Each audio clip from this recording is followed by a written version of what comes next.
হ্যাঁ, একটু মোচ হবে, একটু বড় হবে, একটু মনে মনে একটা মেয়ের চেহারা ভালো লাগবে, সব ঠিক আছে, কিন্তু পথভ্রষ্ট হওয়া চলবে না।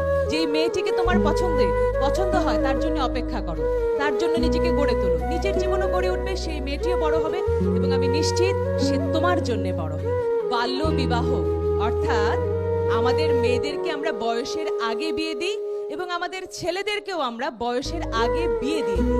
তোমাদের নেটওয়ার্ক, স্বর্ণ কিশোরী নেটওয়ার্ক, সূর্য কিশোর নেটওয়ার্ক কি ভাবছে বিয়েটি ঘটে কার মধ্যে? একটি ছেলে আর একটি মেয়ে, তাই তো? এই ছেলেটিকে আর এই মেয়েটিকে যদি ভেতর থেকে সচেতন করা যায় যে তোমার জীবনকে তুমি ভালোবাসলে তবে তুমি বাল্যবিবাহ চাইতে পারো না।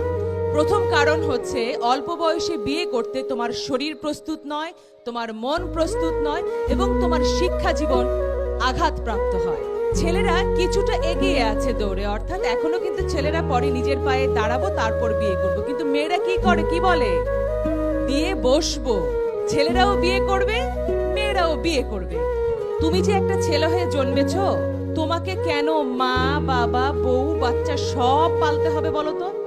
তুমি এবং তোমার স্ত্রী দুজন সমানভাবে ঘরের কাজ করবে, সমানভাবে ইনকাম করবে। কোনো কাজ ছেলে বা মেয়ে আলাদা করা যায় না একটি কাজ ছাড়া, আর সেটা হচ্ছে যে কাজটি করতে জরায়ুর প্রয়োজন হয়, অর্থাৎ মা হবার ক্ষেত্রে। তবে বাবারা কিন্তু ছোট করে ভাববে না নিজেদেরকে, যারা হবু বাবা, বাবা না থাকলে মা হওয়া যায়। সুতরাং বাবারা যেমন জরুরি, মারাও তেমন জরুরি, কিন্তু খালি ঘটনাটা দুর্ঘটনা হয় যদি সেটা সময়ের আগে হয়ে যায়। সুতরাং আজকের বিষয় যখন বাল্য বিবাহ, আমি জানি যে আজ অন্তত পক্ষে এখানে যারা বসে আছো তারা নিশ্চয়ই সময়ের আগে বিয়ে করবে না। 18 বছরের আগে বিয়ে করতে চায় কে কে? আর যদি বাবা একটু জোর করে কি করবে?